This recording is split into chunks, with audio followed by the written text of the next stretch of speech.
I thought this would fit. Yeah.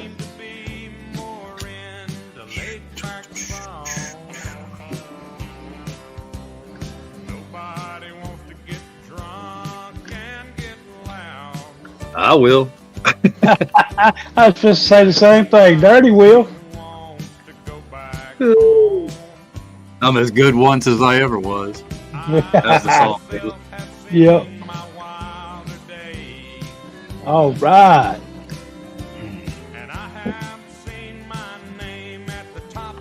Who else has seen Wilder Days? Hey, Andrew, how's your Wilder Days going? Are your current days the Wilder Days, or have those days gone on by?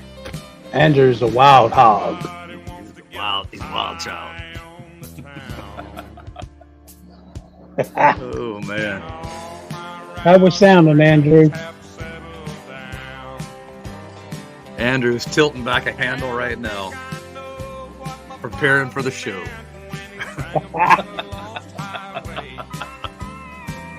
Sipping on my Andrew.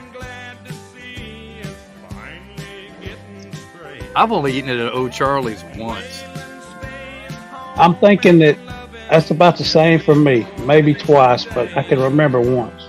Yeah, it might have been twice. When they first came to town, their salads are really good. I've never had anything else. I don't know.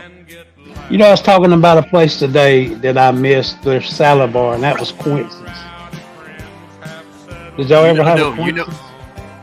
Yes. We actually, there still is a Quincy's in the town where the house is in the mountains. What? Yeah, and a Western Sizzler. Get Come that. on. Yeah, Jeez. and they have a buffet too. The best salad bar that ever disappear was Wendy's salad bar. Right. Go up there and just smother everything in chili.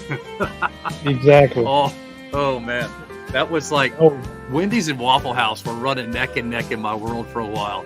And then Wendy's said, Waffle "No more House. salad bar." Yeah. What's up, Ron? What's up, Scott? Scott, what's up, man? Did you share that video with Scott that I sent you? The foot race? Oh no. Top Jimmy. Brand. Virgil. Yo, V.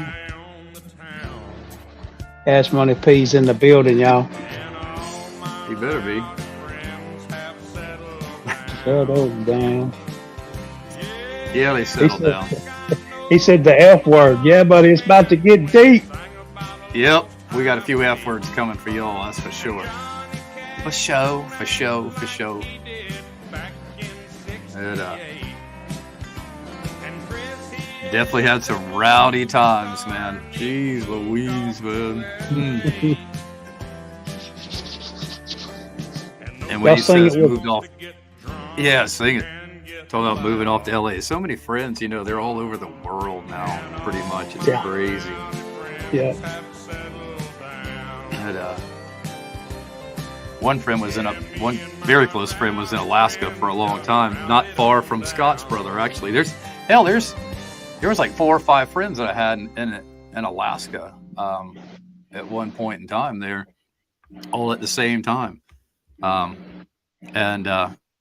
One of them came back, actually, but not back here, but he moved to, is it Arizona? Yeah, he's in Arizona now. So he's a wee bit closer, but missing some comments here. Yeah, there's a bunch of them. Welcome in, y'all. Welcome to Thump Podcast. If you see the title right now, it's going to get deep tonight. We talking about the F word, y'all.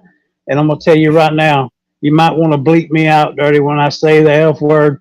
But we talking about friends tonight, y'all. We're talking about friendship, true friendship, what it means to you, and we're just going to kind of get deep with it, I guess. It's been something that's been on my mind for a little while to talk about, and I'm excited about it. So welcome in, guys. Y'all come on in, make yourself at home, fix yourself something to drink, and get ready to rock. Yes, sir. And join the podcast. It's about everything, but yet nothing at all.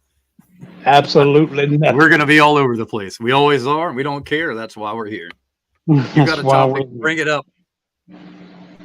That's it. But friendship, man, and it's a good follow up to last week with Scott, and of course, one of your best friends was in the chat the whole time, so it kind of worked out well that and is talking about old friends and stuff. And Scott mentioned Fran. Yeah, actually, there's an ex girlfriend living in Alaska. Oh wow. But Well, that last week was very cool having Scott up and just hearing stories about you and him. That's what I kind of wanted, was to hear some of the crazy times that you guys have. Y'all been friends for a long time. dude, we didn't even scratch the surface. It was funny. Scott and I were in the chat on a podcast that's local to him and familiar to me because, well, I'm from the area as well. But and they were talking about something, and I was like, "Oh, Scott." Oh, they were talking about, remember Jolt Cola? They brought up Jolt Cola, and I was like, "Hey, Scott, remember Jolt Cola and No-Dos? That we would drink Jolt Cola and eat No-Dos." Scott and I used to cycle a lot. We would cycle for, God, Scott, how far is Columbia and Charleston? 90 miles. And we'd do that trip in a day, a 2-hour car ride. We'd bicycle. It was a group of us that used to do it. But me and Scott our first stop would be at one of the mini mart stores or whatever to grab Jolt Cola and No-Dos. Our legs were like fire, man. We were gone. The Jolt Cola's still around, isn't it?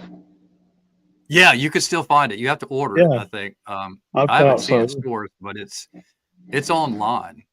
Oh, last time I had a Jolt Cola, I was the same way, man. I was just had the jitters and said, my God, what's in this stuff? It's the original energy drink, man. Right, yeah. The OG. Damn, I meant to come up here with a dirty float drink, and I forgot. Dang it. Man, dadgummit. Oh, well. I got tea. I got the tea in my float diesel cup. Does that count? I got the tea in my, what is this? It's a Yeti. Yeah. That's what, these things are so good, man. You can leave them sitting overnight and they still have ice in it tomorrow. Oh, dude. And it doesn't leave rings on your furniture. You don't need a coaster anymore. Right. Exactly. I've got like 6 of them. That's all I drink out of anymore. Man, they said, get it together, Dirty. Get it together. Look, hold on. Let me block her. Hold it. Give me just a second. She gone. Put user in timeout. Should I put her in timeout or ban her? I got it sitting up there. I'm not going to do it yet. Just to let you know. It's up. So you got the Wapachai ready. Oh yeah. I got lightning fast hands too. Don't mess around. Because she's the Wapachai queen. You know that. Virgin, I know it. I owe her a few of them. Yeah. She said Wapachai. That's it. And Ron, what the hell are you up to, man? Yeah, it's good to see Ron. And Virgil, prayers to you right here, right now. We'll shout out a little prayer to Virgil and his situation. So yeah, absolutely. Hope that goes well. Yeah. I don't know. Well, that's what friends do, right? Absolutely. I don't know what it is, but God knows, and we shall be throwing the prayers up for you, brother. Yes, sir. And that is what friends do. You're absolutely right, man. So when it comes to old friends, man, how many you still got in the even in the phone that you keep contact with regularly? Probably, man, not as many as I would like to, but I know that there's at least 3 that are solid, that from the old days that still rock with me. I still rock with him. One of them, man, I'm surprised he's not in here yet. Maybe he will be. Y'all know him as Beardless Gamer. And, me and him's rocked together a long time. He's a solid dude. And one of these days we may get him up here on the panel and let him tell some stories about the old times. I'm gonna have to tell my kids they can't come in here now. My kids, you can't watch on that night. But yeah, British Gamer, man, he's itching to tell some of the stories too, man. But yeah, he's one of them, man. That just I could call anytime or text anytime, and he's there. And that's something I was going to touch on tonight is about, how do you know that you have a true friend, or how that friendship is real? Yeah. Is like when me and British Gamer, man, there can be times that we go a month, 2 months, we've even been a year without, seeing each other or talking, just because life, you're busy and just, life carries on. But soon as we talk or see each other, it's like we never missed a beat. You know what I mean? It's Oh yeah. just, you Oh, know, there we go. it's like, Whoa. hey, what's We'll going back that back out. on?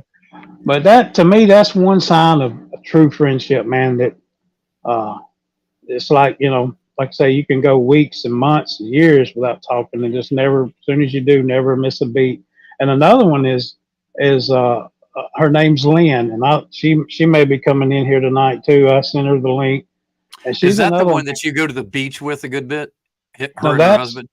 that's Jessica. That's Jessica and Jessica. James. Yeah. Yeah.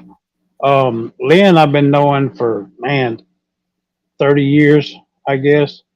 And she's another one. It's like we talked today, and we ain't talked in a while, and it's just like, it's like we talked every day. You know what I mean? So conversation just carries on. Yo, What's Linton. up, Linton? Yeah, Linton's in the building. So It's I would say, like Scott said, you can count your good friends on one hand. And yeah, yeah, yeah, but I could probably stretch into the other hand. I'm fortunate with that. yeah, yeah, And so, but Scott's the perfect example in my world. Him and his brother, really. yeah, And those are two guys that I I could go a year without talking to, but the minute we talk to each other, it's like an hour went by. exactly. Yep, It exactly. just everything just falls right into place. And Yeah, there's some others too. But yeah. the And there's funny not thing is, really a. Go ahead. I'm sorry. go ahead, man. Oh, you're No, good. you first, Dirty.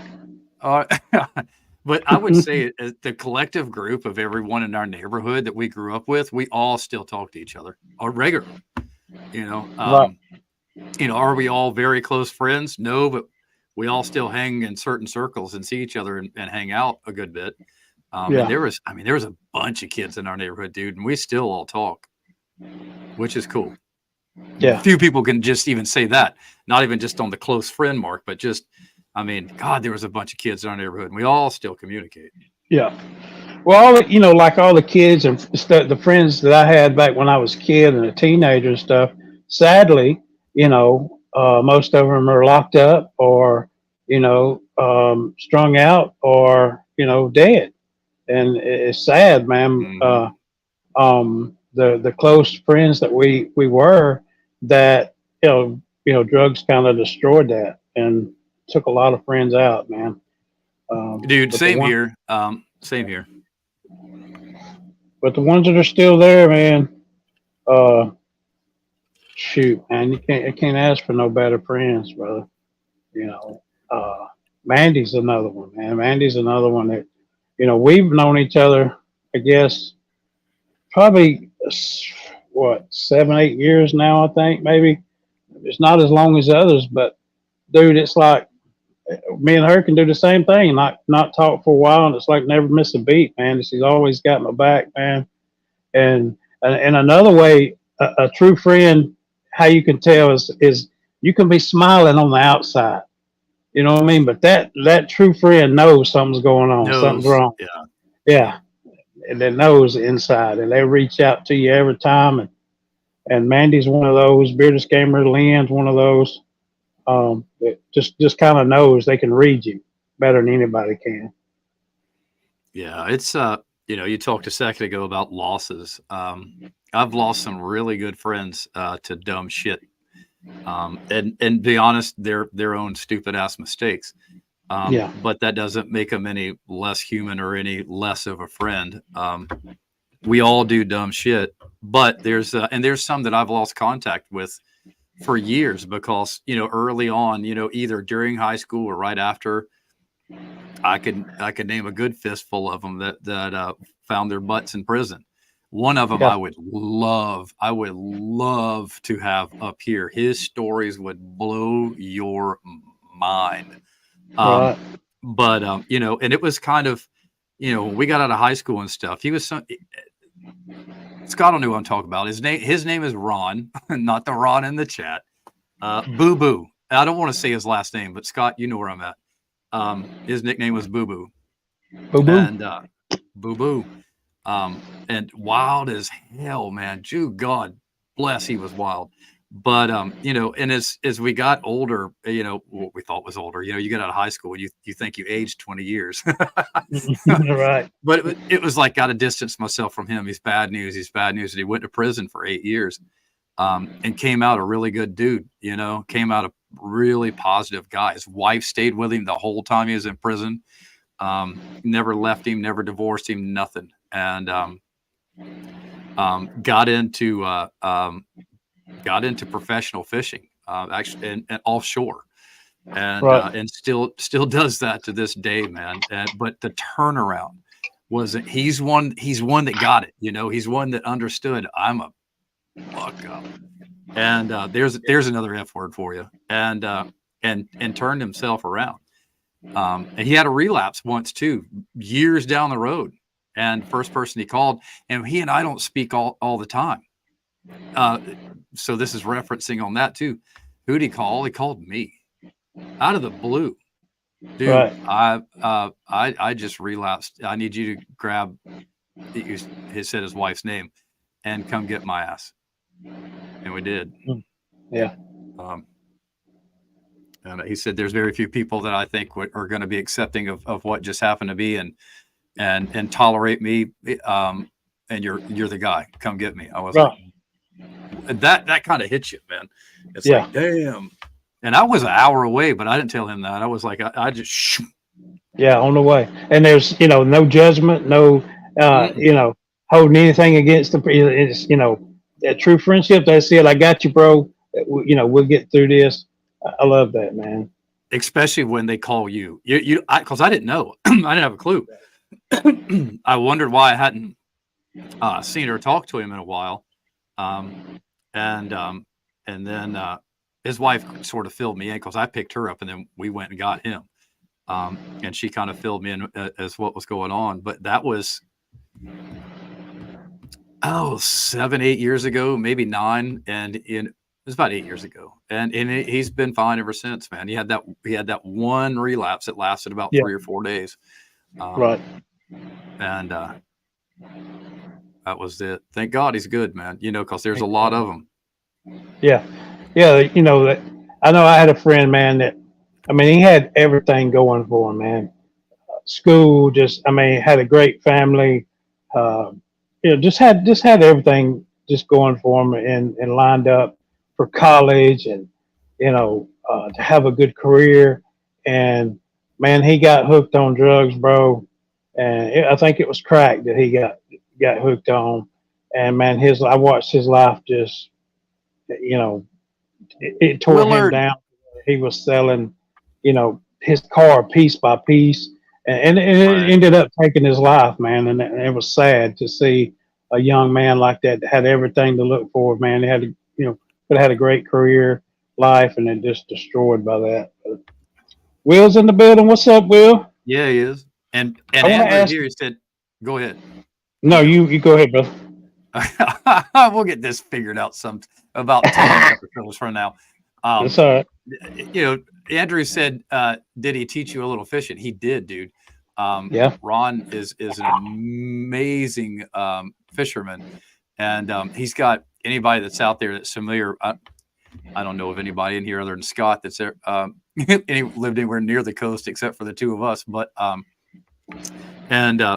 maybe Linton does. Linton, you're close to the coast, and but anyway, he had a Parker and still has 2 Parker offshore fishing boats, which are that's like saying I have the Porsche or Mercedes of offshore fishing boats, and he, dude, I would pay for fuel, which ain't cheap in those things. That can cost you $500 just to go. But But I'd pay for the fuel. Dude, we'd go out there. We'd stay out there fishing, man. We'd come home with the boat loaded down, sell half of it to the restaurants, and Right. just fill our freezers up, man. We used to go all, and the thing, dude, when you're out there deep sea fishing, I figured out how much he liked it, or why he liked it. You have no choice but to learn to understand yourself, because there's nothing to talk to. Right. Yeah. Nothing. What? Dude, it is as quiet can get. Right. Yeah, one of these days I'm gonna get dirty to talk about me like that. Say I'm a good fisherman. Yeah, if you well, I'll give you this. I think you actually, looking at that fish that you posted the other day, I would say Yeah. you finally caught another fish. Yeah, It was a bit bigger. That was a bit bigger. Yeah. than Charlie that you've been catching the whole time.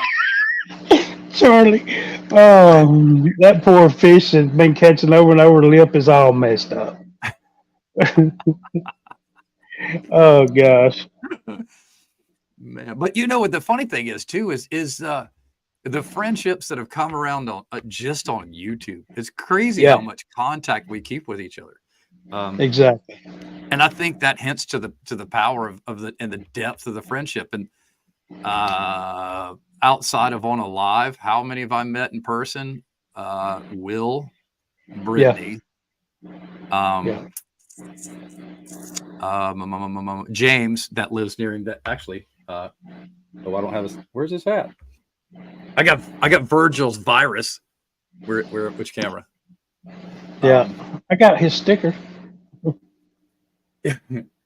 Oh, you got That's Right Lawn Care? You got one of his hats? Yeah, and so I've met him, and Ben and KH and that whole crew, Chris, Ranger, and that's it's not a lot, but it's a good bit. But what I'm saying It's a is good the bit. bulk. We're constantly still talking to each other, everybody Right. comes in to support each other and everything. So, Exactly. Yeah. And there's one man I can tell you right now that seems like he knows, and I'm gonna say his name in just a second. Hopefully he don't mind, because he is in the chat. But it's like he knows when to call me, or he knows when to text me when I need it the most. And you just put his name on the screen right there, and that's Lent. That dude, man, he's a solid dude, and it's like he knows when to call me, what time to call me or text me. You know what I mean? When I need it the Yeah. most, and he's always got an uplifting word. And so I think he's an awesome friend, and I appreciate you, Lent. I like them all, and I'm hoping to get to meet up with Linton soon. We keep, Yeah. God, we've planned that. He's not far at all, like 40 minutes from Sarah's family, and we've only been up there once in the past 2 years. I think was it Thanksgiving the last time we were up? No. We went up there to help her dad pack, which was almost 2 years ago, and that was busy as shit. But I want to get up there and hang with Linton. Yeah. And, You know what? Hopefully, right after we move, we'll go up there. I don't know, but we're coming Yeah. back soon. We talked about the get together, man. He said he's all in, man. Just let him know where it's at. He can make it. We need to make that happen. Look, okay, Virgil. Let me Yeah, go on I and had that up there a second ago. I thought that WC was in the water putting the fish on the hook for float. You thought. Hey, look, you thought right, because that's what everybody else is thinking. So that makes it fact, I'm sure. Yeah. If you hear a rumor more than 3 times, it's fact. Love you too, Linton. I appreciate you, brother. Much love to you, man. Yeah. Absolutely. And it's like this whole group right here, man, like that you see in the chats, man. It's pretty much our circle, our tight circle that we have on Dude, YouTube. And it's been tight for years. Yeah. Not just a while, years. Yeah. I just got to know Mandy. I don't know how long you know Mandy, but everybody else in this chat, 4 years. About 7 or 8 with me and Mandy. I think it's been about 7 or 8 years. I'm sorry, Mandy. Yeah. Well, at least she's on you tonight, not me. She's telling you to get together. She's usually telling me, get it together, Flo. It's happening for. Let's make it happen, man. Because once we, well, we'll get moved, and then the holidays will roll in. So maybe sometime between them or just after. I know Sarah's itching to get up there and see everybody too. It's just every time we think we're going to do it, we do something stupid like, oh, we're going to sell the house. Man, that happened quick. Well, I don't know. To me, it seemed like that just, happened fast. Well, speaking of sell the friends, house. Yeah. and is we, we moved up here with that intention. We knew what we were buying. We knew what was going to happen. It just happened a little faster than we anticipated. It was always the golden mark that if the value hits this, it's a post sale. But at the same time, we were loving the house, and it was like, well, maybe we stay here, maybe we don't. But the biggest bump was the fact that it's time for Sarah's dad to be closer than a mile down the road. He's still in really good health and still, active and all there, but Sarah wants him at the house. Right. And when we got the prices of $200,000 to build a detached one-car garage with an apartment above it, we were like, no. we can buy better value than we can spend to get that, if that makes sense. Yeah. And so that's what what tipped us over the edge. It was like, let's sell and go on. And in the process, we will, we won't owe anybody a damn dime when it's done with. And we're going to have to, we looked at new construction. I've said this before. We bowed that out for anybody that's wanting up to date. We have a contract on a house that we're totally going to gut. I mean, all in one shot. We spent 3 years doing it to this house. We're going to spend about 6 to 8 months on that house because the contractor is already lined up. He's already been over. I went over there, or we went over there with him sometime last week, like Thursday or Friday of last week. Mm-hmm. And so the minute we close on that, they're going to go to town. Given he's not on another job, he's got a couple of them around, but we are on the list to turn that house into a wrecking ball, more or less. Right. It's got. Right now, it has 6 bedrooms, no 7, and we're going to take 2 of them down to. I'm going to have my own office. It'll be bigger than this bedroom. Sarah will have one about the same size, and then we'll have the master downstairs, and Ray, her dad, will be in the other master downstairs, and the kids will be upstairs with the guest room. So we get upstairs. Well, I don't have to go upstairs to go to bed to get anything. I hate stairs, dude. I grew up on stairs. Stairs are not my friends.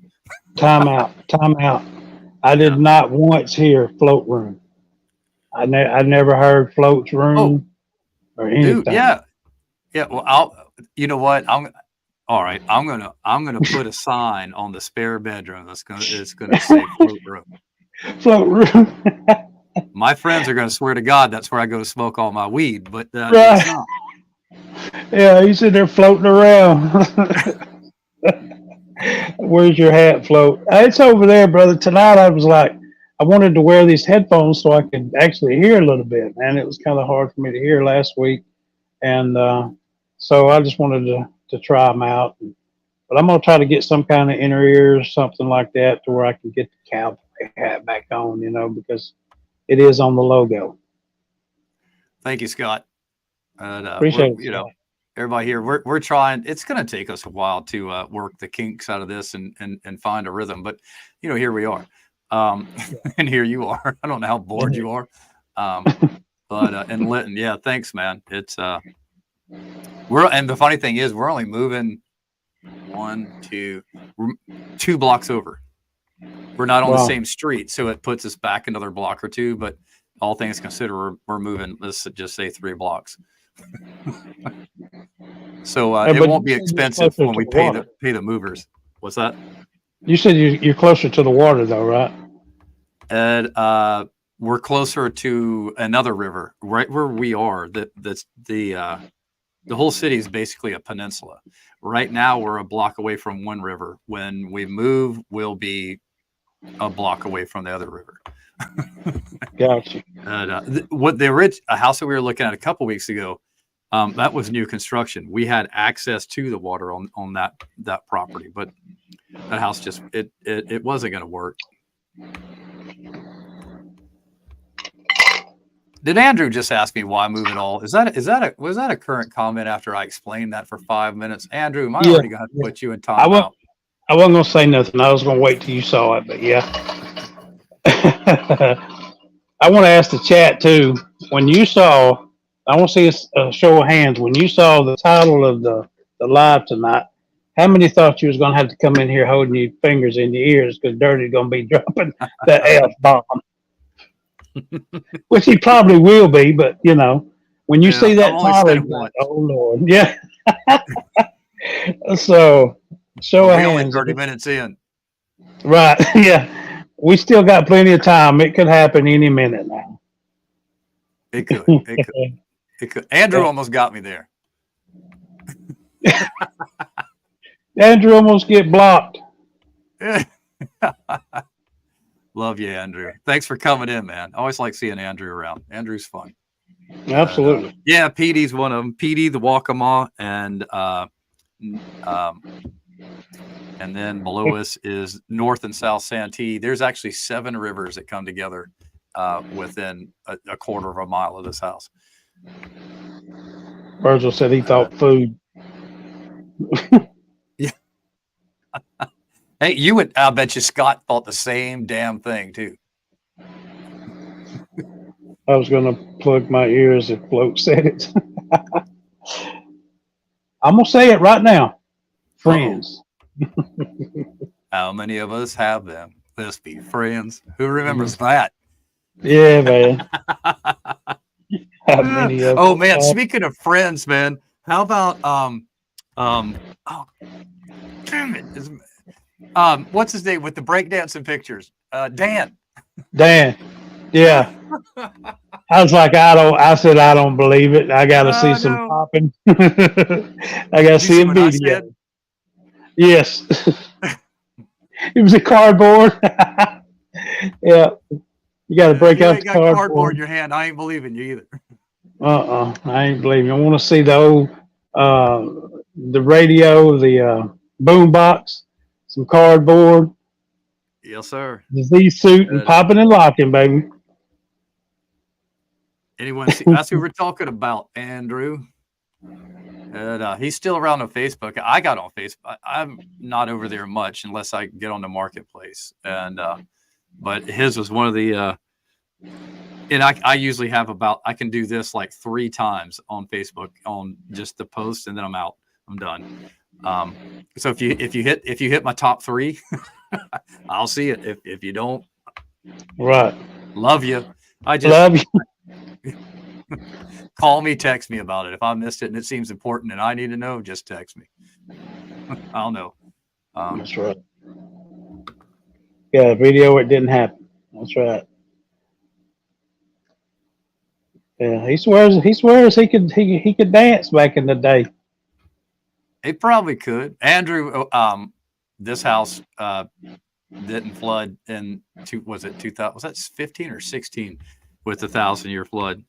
So not much around here did, except for right against the river on the one we're closest to now. But our house is actually up. We actually have a basement, so no flooding here. Not that houses around us didn't flood, but right. Man, I know one thing. It's starting to feel good outside, brother. Oh, geez, man. Yeah, that's another friend right now is the weather. Absolutely. Yeah. Man.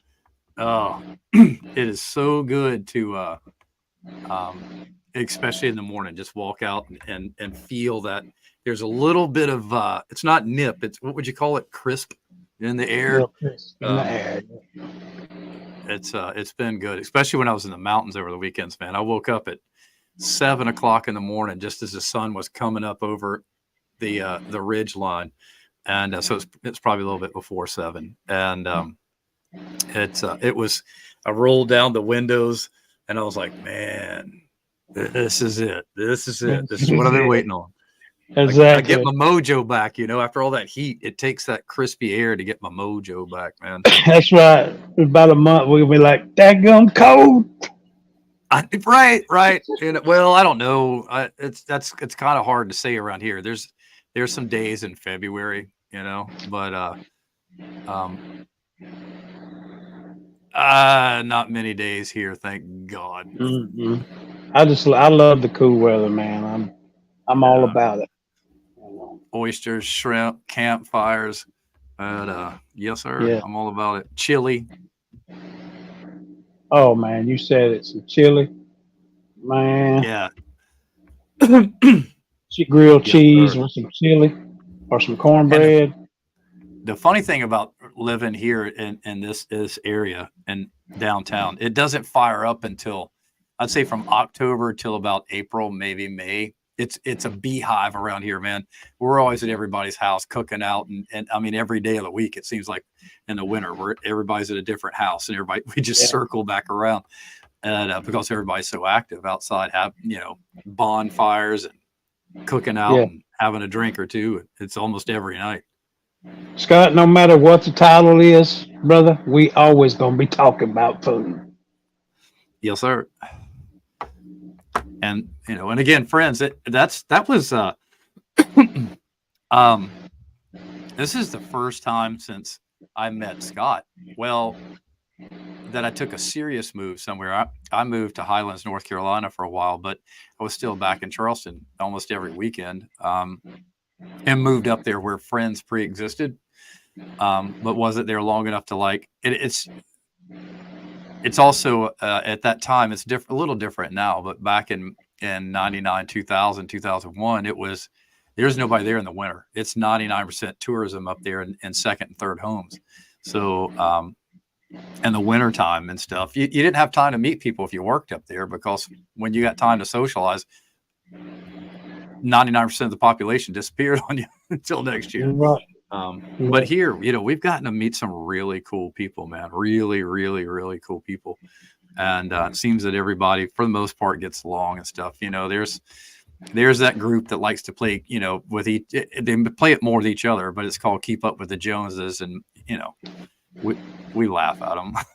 Yeah. It's like, shit on all that nonsense. But, um,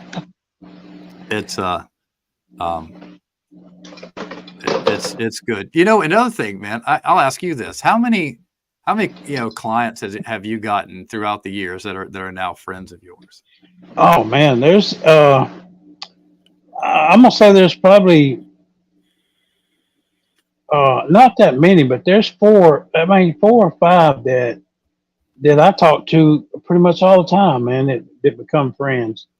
Um, that I didn't think really would. I thought it was just going to be a business, relationship, but it turned out to be friendship, and that's pretty cool. Yeah, there's I about think, four. who else out there has got is kindled good friendships from a business acquaintance? I've got quite a few, actually. Yeah. A matter of fact, I've got one that I was at yesterday. I had to, we're doing a project up between me and Myrtle Beach, and the masonry guy was coming around to install some pavers and a little knee wall. And within 24 hours of him showing up, me and the homeowner decided that, we should push that wall back this way a little bit. Well, that meant that somebody had to come dig out 16 holly bushes. So, because that guy was starting today. So I was like, oh shit, I just talked myself into work. And, but I went there, did it. We chit chatted for a while. Her and her husband are really cool.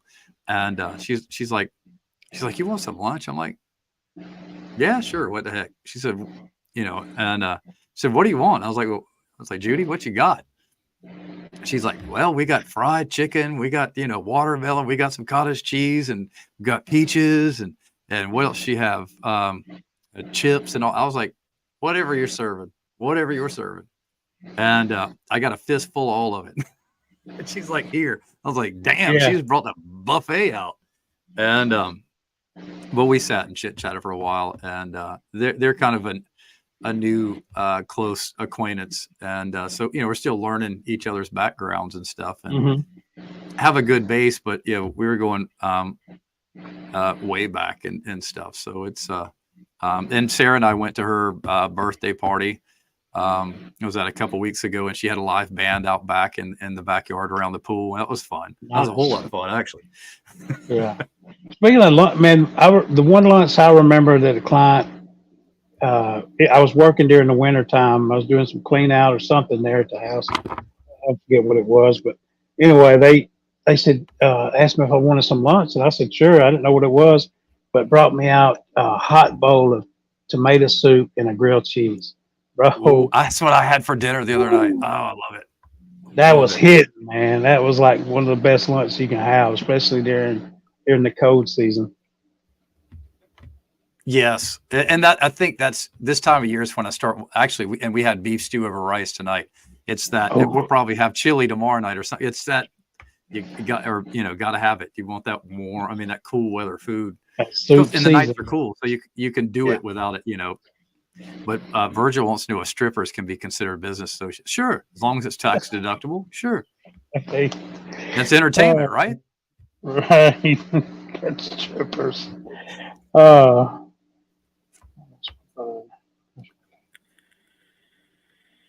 Oh wow! Oh man, I forgot about that, Linton. That happened not long after we all started talking to you, or at least I did. I got to know you on YouTube, man. That's awesome. Yeah.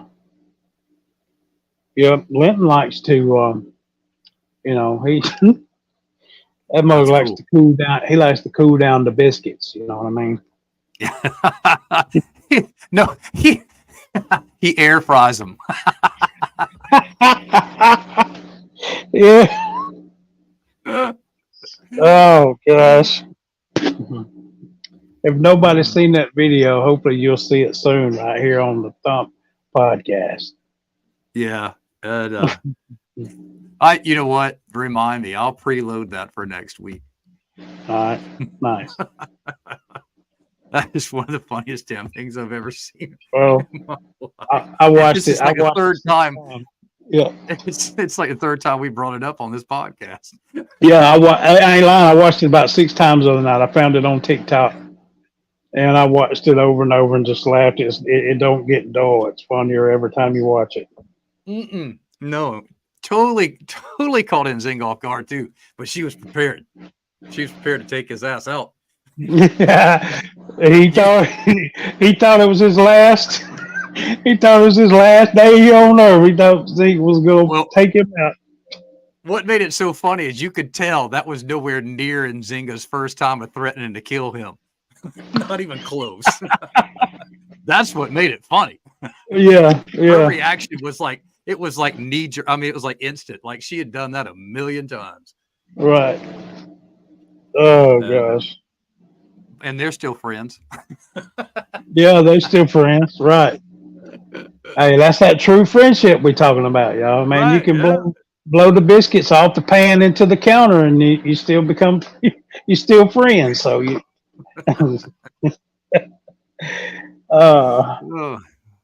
It's true. He said I was scared a little bit. Yeah. Yeah, a little bit my ass. Yeah. That's great, man. I was telling him, man, I was like, bro, YouTube needs breakfast with the Lintons. I mean, we need it. It's got to happen. I want to see the biscuits and the bacon, the crispy bacon with the syrup, the pancakes. What do you say? I'm right over here. That's funny. Oh, dang. See, yeah. I think Scott and Brian need to meet each other. They can break bread at the Waffle House. They can break bread at the Waffle House. Ooh, that's a lie that would crack Scott up. Scott, remind Dirty to send you a video that I sent him, man. I watched this video and the first two people I thought of was you and him. So be sure to remind him to send you this video. Yeah, yeah. That was funny, man. Those old farts were hilarious. Send someone a pizza with a roach in it. Still friends? Hey, that Fritz she's talking about me. She sent me a roach. She sent me a pizza, man, and Justin went outside to get it. I think I was on live here still, and I saw him jump or something over at the stove, and I looked over him. He's just whispering something. I'm like, what?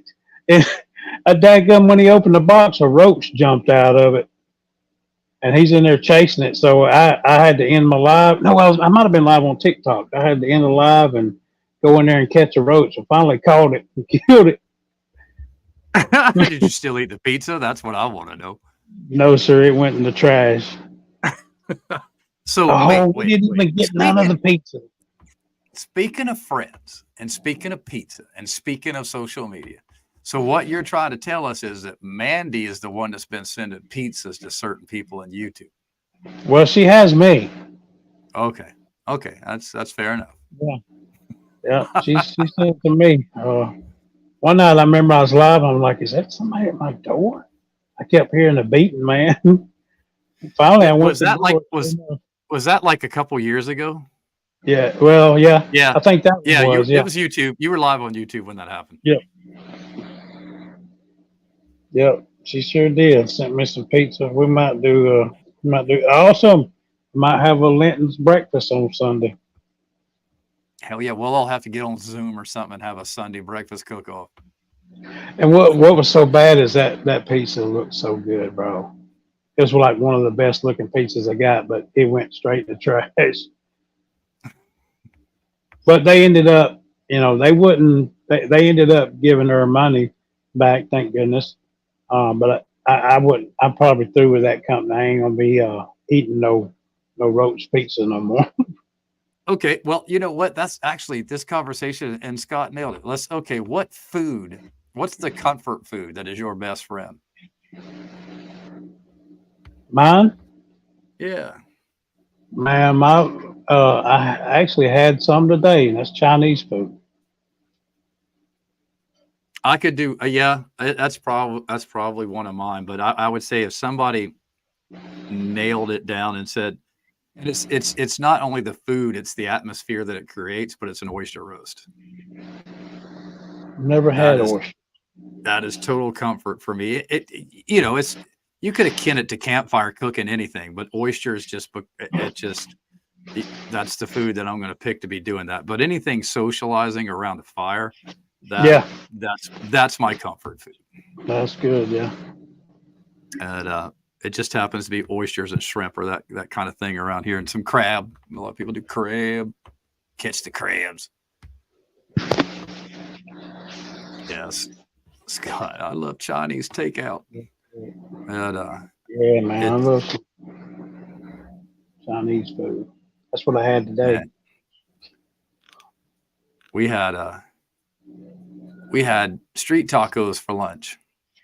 Matter of fact, I had there's a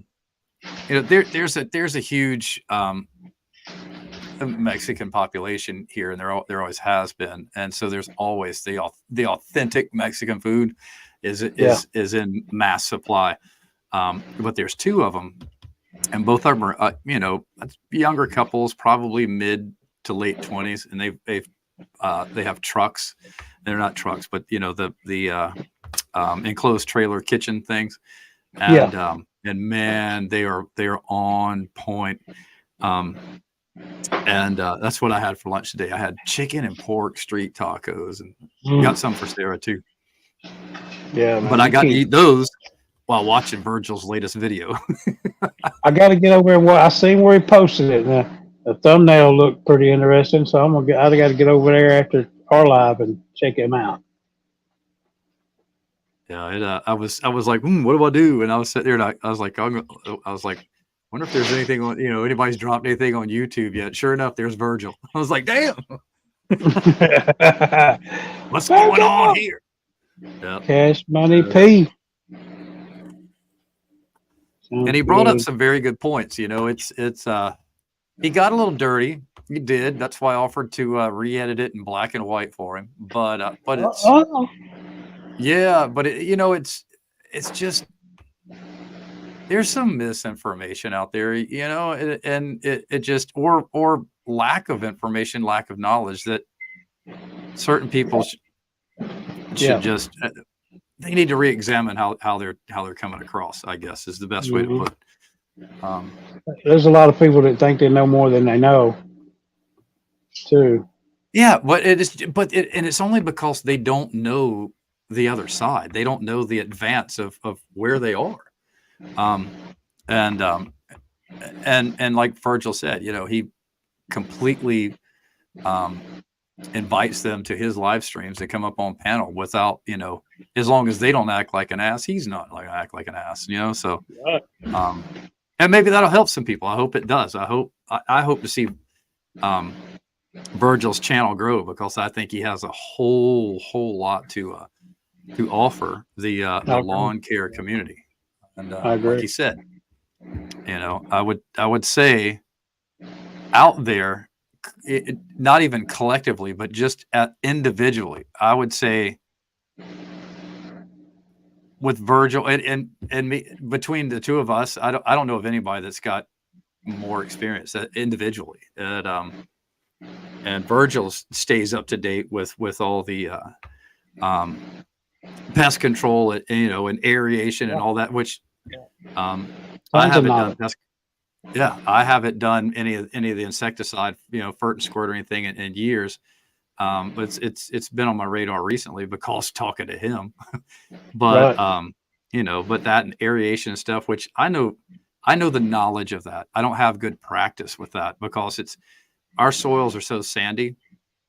It's not a requirement. Now, as they're beginning to build in other areas and the coast is growing and they're building in places where 30 years ago they wouldn't want to build, you know, with clay soils and all this other stuff, it may have a use here within not many years because there's homes that are being massive amounts of homes that are being built on just shit clay soil.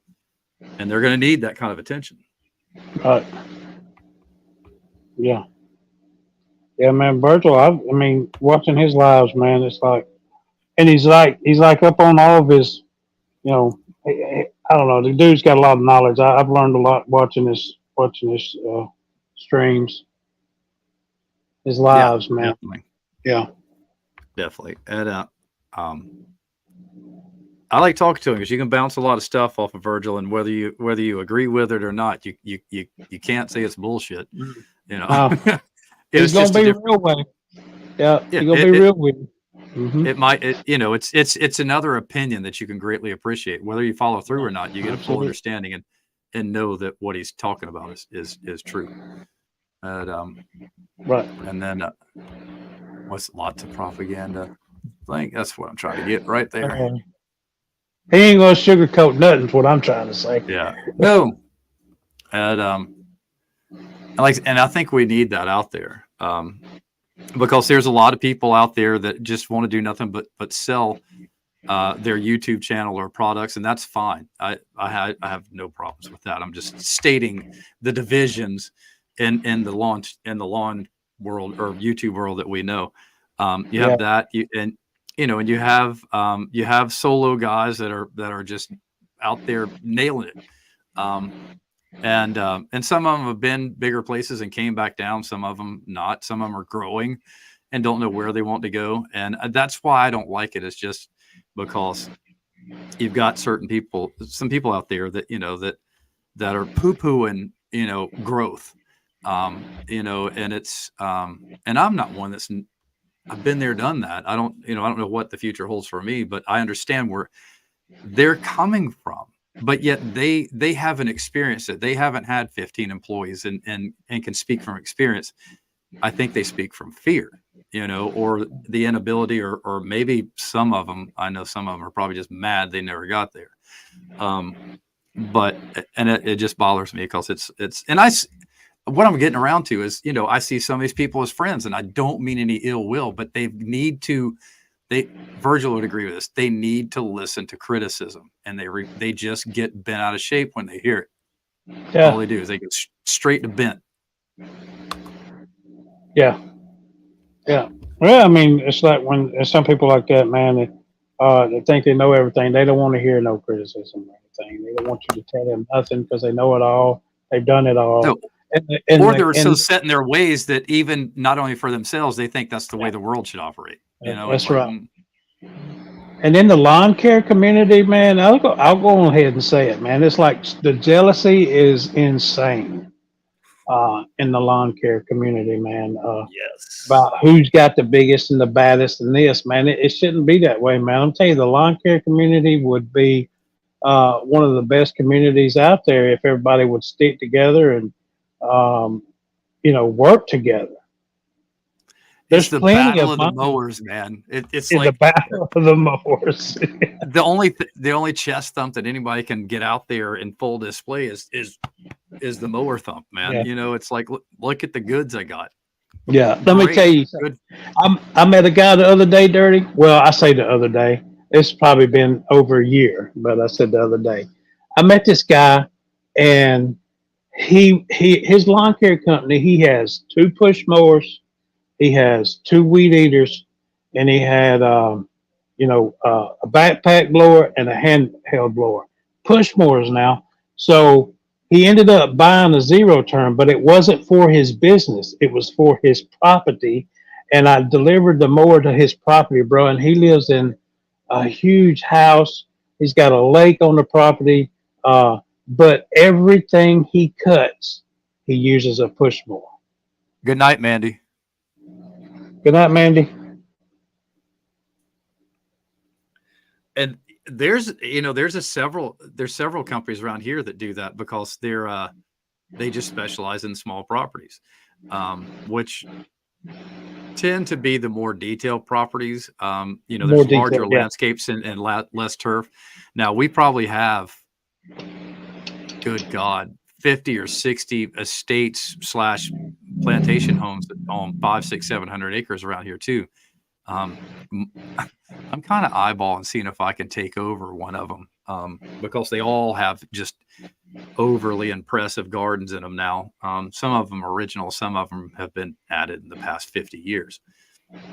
But I've thought long and hard. I was like, dude, because I've been there, I've done that. I was in charge of 500 acres worth of landscaping, formal landscaping, for a while. And if there's one job that I regret leaving, it's that one. It's right. Definitely that one. Yeah. That was a cakewalk, man. Yeah. I actually miss being in the termite business, but that's such a cutthroat business. It's crazy. Well, back to one of our other friends again, Virgil, talking to him a lot, whether it's here or Virgil and I text a lot. And so, just bouncing shit off of him. I've been thinking about going back and getting my license, and because I'd have to take the full test again. It's been so many years. I can't update my credits. I got to take the test, and if I do it, I'm going to get my termite with it, just to say I have it. Yeah. Yeah. Because you never know. I mean, there's only 2 pest control companies here, and they're about to build like 3,000 houses 4 miles up the road. Wow. You imagine getting in there early? That'd be awesome. Yeah. You'd be set up. Dude. And like you, I that was under my belt for a number of years, and I love that too. Actually, I did. Yep. That's good money too, man. Jeez, Louise.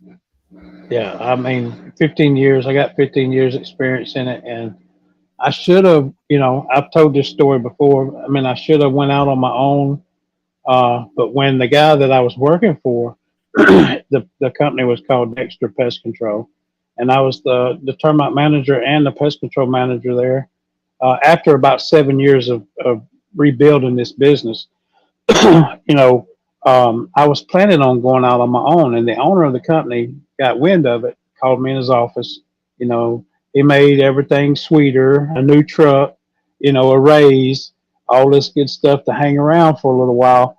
But I did not know the only reason why he wanted me hanging around for a little while because he was he was about to sell the business. So Yeah. after I agreed to it, it was probably a couple years after that, is when he ended up selling the business. And went to the business that bought him out was Terminex. And so I went to that. As soon as I go to them, the first day, bro, I went from supervisor or from manager to technician. Back in, they took my new truck, gave me a little S10, bro. I mean, my life just changed in one day. And I done had Oh 7, 8 man. years in this with this one company, 15 years total. Well, In the see, I would guess that's a good example of somebody you thought might have been a friend and they were just using you the whole time. They were using me the whole time, and there's a bunch of those. I could sit here and talk a long time about those, but yeah, and how I knew, man, is he texted me by mistake. He thought he was texting his business partner, and he texted me, and I mean, it wasn't but a couple minutes. He calls me. It's like, hey, did I just text you? And I'm like, so I need to start looking for a new job? No, no, no, everything's okay, man. Don't. And the next morning, he had me in his office. Hey, don't tell your employees, or don't tell your guys that what you know. I'm like, bro, I got to. I was like, what are you talking about? Don't tell them. I've got to let them know. No, don't, because he's worried about them leaving and then the business I not tell you looking what, so I, I tell you what I'd have done right then and there.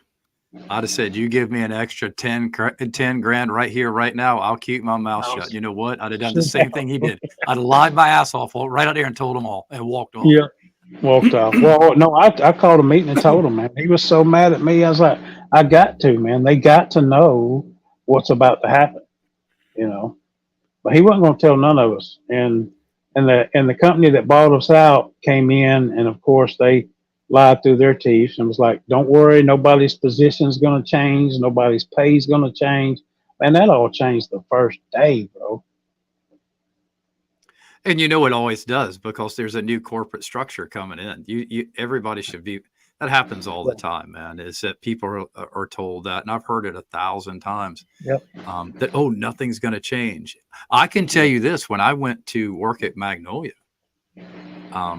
and like I said, I was working there on their dime, basically as the department head of the horticulture department, and basically in that position gives you were like, besides the owners, you were the reigning king of that place. Anything you say, people do, and no matter what department you're in. And so, but they had kind of said that nothing's going to change and the first thing I did was fired 12 people. Wow. It was my first move. Yeah. Yep. Like, But the first year, I lost $10,000 the first year by losing bonuses. I was getting bonuses every month. I lost those. I ended up having to pay for my phone. Ended up paying for. Ended up paying for everything. I had to pay to drive my truck. I'm like, my God, I'm paying y'all to work here. This is ridiculous. Shit. Yeah, man. And Dexter, the company, when I first they called me. I was with Cook's Pest Control. That's where I started. They sent me to school and everything. So I was with them about 7 years. Well, the guy bought out Dexter. He contacted me.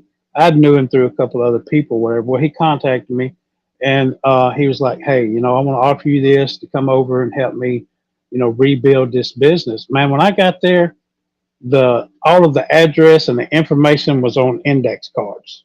Nothing on a computer. There's no graphs of the house. So I had to contact. Were those wait. Were those index cards in envelopes by chance?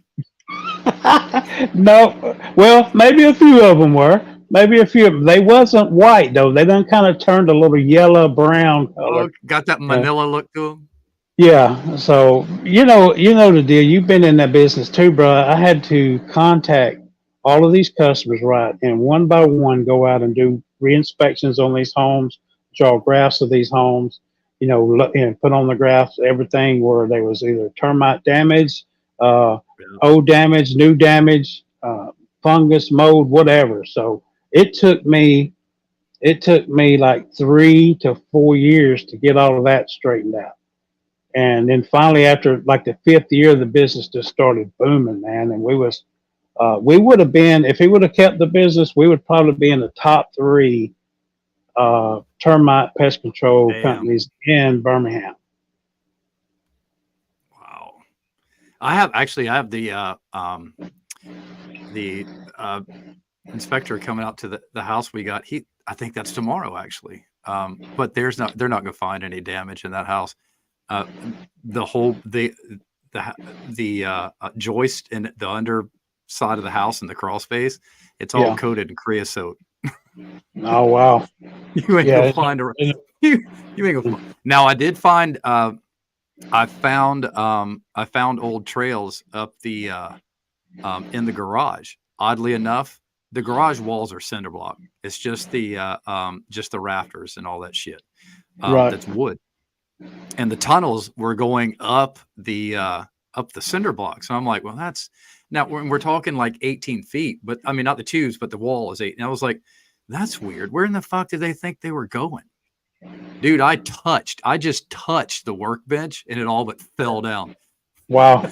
Yeah. But what it was the hot water heater for the house used to be right there. And so it had a leak. And at one point in time, they'd come in there because they were all dead tunnels. Well, see, y'all don't just have subterranean. Y'all have Formosan, don't you? Yeah, we got Formosan, man. That's the dangerous part.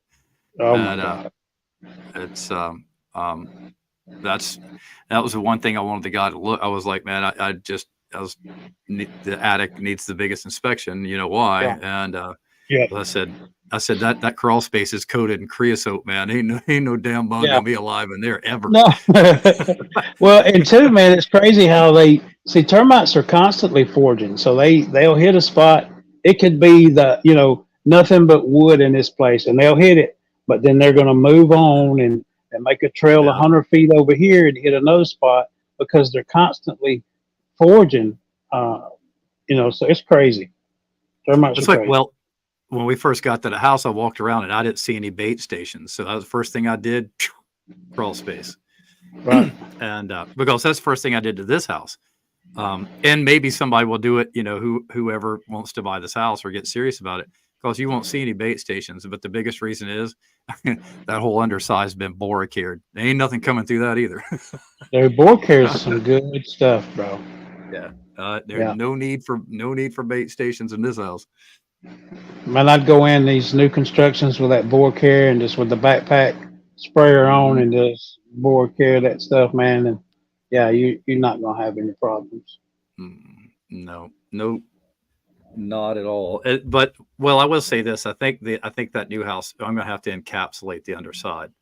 I say it like I'm going to do it. That crawl space might be 3 feet high, and the foundation of the house is 2,400 square feet ish. And obviously on columns, column foundation. I'm not going to get up under there by myself, and it's all clean. There's no cleaning up to do because there's no insulation under there. No nothing. There's an old vape mat, but that's it. Whoever does it, they're gonna have an easy time doing it, but I ain't gonna do it myself. Too old for that. Them moisture barriers, I used to hate doing them, but man, there was good money in them. Especially when you do one by yourself, man. That's tough. Yeah, it's no fun. Actually, a friend of mine owns a big encapsulation company that he does from Myrtle Beach to Charleston. And I'm probably just going to have them come in and drop one in at some point post construction when everything else is done. Yeah. And if anybody's wondering, why Flo? Why didn't you go back into the industry? Why didn't you keep doing pest control? Why didn't you? Well, because after I was just going to ask that. Yeah, after that, when that happened and ended up losing, I tried. Don't get me wrong. I tried to apply for, because I had 15 years experience. I've had experience being manager, pest control, and termite. Well, nobody wanted to hire you. They wouldn't hire you back up at the top. That's true too. You had to work your way back up. And man, I done put 15 years in this, man. I didn't want to have to do it all over again. And knowing what I know, I mean, I was experienced enough to do it and take over whatever, being a manager or supervisor, I didn't mind getting back in the truck doing pest control or doing termite renewals or treatments or anything like that. But the money was not there. They just won't pay you what you're worth, and so I ended up getting out of it. And that's true. That's and there's good money to be made if you even attempt to hustle in the industry. But Yeah. depending on who owns the company, and so Hmm. many of them can be very car salesman approached too. Yeah. Yep. You know, and so on my end, you got to be careful of that, because I don't jive with that type of person. You just need, and don't try to train me in sales. Don't do it, because I will pay no attention to it. None, almost. I mean, there's Yeah. some bullet points. I go, oh, I never thought about that, but I'm not an aggressive salesman. My best approach is I say what I need to say and I just shut the fuck up. And in any other case, I'm talking to them about their car or about their kids or about the soccer, or football or whatever they're into. I'm never selling landscaping. I'm never selling pest control. I'm never selling a house wash. Yeah. I'm selling me. I'm not Yeah. there to close the people. And Yeah. I'd say throughout my life, my close rate is well over 95%. Yeah. Yeah. And there's one thing I did. Like if I went out and did an inspection on a new account or something to sell it, or if I did a wood infestation report or whatever it may be, I always had a camera on me, and I took pictures of everything. If it was Got fungus to. problem, termite problem, moisture barrier problem, whatever, I had pictures of it. So when I'm sitting down there at Proof that of table, pre-existing conditions. absolutely, I'm like, this is what you got. You got, you got active or you got non-active or whatever it may be. Um, you know, this is what we got. I did not. I had to have some kind of proof and pictures. Because what they do most of the time, the customers are like, I got that? No way. They've never been under the house, but you tell them they got fungus Right. problems. No, I don't have that. Okay, well, look at here. Did you know your moisture levels are at 23%? No, not Yeah. this house. Bullshit. Boy, I mean, they hit the red, buddy. They easily look like a bottle of red wine. Right. It's like, it's just, it's crazy what people, and that usually occurs in very nice homes. They're like, but this is a $3 million house. I don't have that problem. The hell you don't.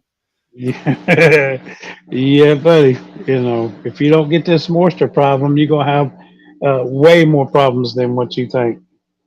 Yeah, and most of the time, I would say there's a good bit of times that we showed up to inspect something, and it's because their floors were buckled or warping a little bit somewhere in the house. They couldn't understand why, and it's Right. like, but you don't believe me? How else do you think wood warps? It's Right. called moisture. Exactly. You ain't got no moisture barrier. Come on now. Bro, I've been on some that look like mushrooms, on the floor. Oh, I've joists. seen mushrooms on the floor joist, man. I've seen it right up. Yeah. Dude, I've been burned by some of that damn fungus that grows on wood. I brushed my back up against it one time. It was pink. I used to know the name. I don't know anymore. That shit put second degree burns on my back, man. Wow. And that was through clothing. Right. That's crazy. But dumbass me, which I rarely did. I rarely suited up. Of course, that was just something else to have to take off and all this bullshit. And if I didn't have to, if I wasn't have to do the icky shuffle under a house, Yeah. I wasn't suiting up. If I could get on my hands and knees, I'd just put on gloves and go. Bro, I'll never forget one time I had to do that shuffle, and the crawl space was huge. So, I'm doing this. I got a flashlight in this one hand, and I got it shining in front of me, and I'm crossing through there. And I stopped for a minute to just rest and, catch my breath. And I felt this right here, bro, on my stomach. I felt something go like that right there. I went, oh my God. And I laid there for a minute, and I could feel it too. So I raised up real slow with my flashlight and looked under to see what it was. I knew it was a snake. I knew it was a snake, but it was underneath the moisture barrier. And I was like, Oh my God! You talking about coming out from under that cross? I don't know what kind it was. I just know it was a snake, and I come Well, up out. that probably answers your portion for that question. I've got one that's very similar, but it does not involve critters. But every time I went to their house, that was my God-given fear of was snakes, because one of the few times I'd gone into a crawl space before I got into the industry, I opened up because I heard weird shit going on and underneath our house back when Stacy and I first got married. And I opened up the crawl space. I put the flashlight up under there. Dude, I had 6 copperheads staring at me. I was like, whoa, shit. That, dude, Wow. I look like a cat. I was back like a lightning strike. And so from that, when I got into the business, I was like, but I went up under me and this guy, Aaron, that I was training one day. We went to a house that I'd never been to. I didn't do a whole lot of inspections. I did some to fill my time. I basically picked up slack because my job was to sell encapsulation. That was my main job. And so, and I like doing them because I like being investigative. If there's a problem, they'd usually ask me to go because it's the OCD, man. I'd sit up under there until I found it. Yeah. And so, but Aaron was attached to me for about 3 weeks, and we go to this house in downtown Charleston. I've never been there, so I didn't know what to expect. I was like, let's go. He suited up. We go in there and we opened up. There's a, just like probably a 3x5 plank that you pulled up off the floor. I remember this house is easily late 1700s, maybe early 1800s at the newest. Yeah. And we open it up, and usually most of the houses, there's a decent crawl space. Not this one, dude. It still had the ballast rocks, boulders that the house was sitting on. And it was just deep enough for a human to get in there.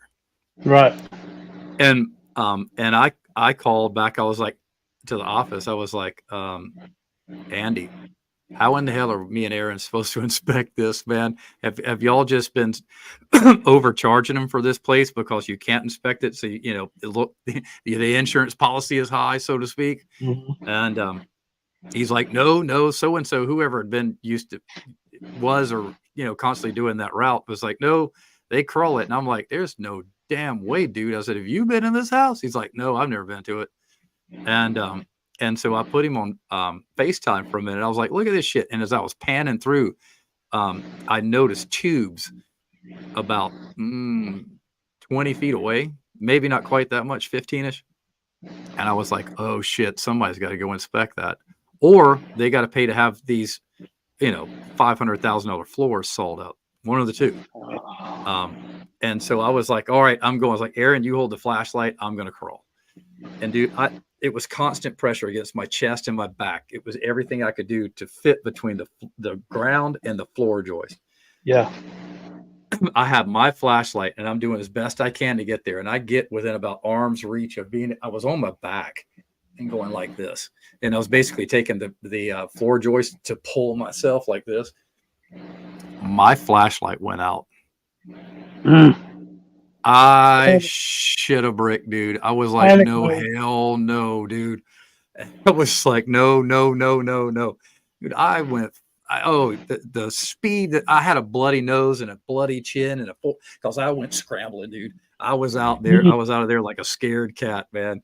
And I was scratched up from head to toe banging those things on the way out. But the funny thing is, though, I went right back in there about 20 minutes later to flashlight because I was like, I'm going to know. They were dry tubes. Oh, man. They were old, but somebody had to know. Somebody had to know, yeah. And if you had to treat it, that would have been, what could you do? Just spray it down is all you could do. I remember in there.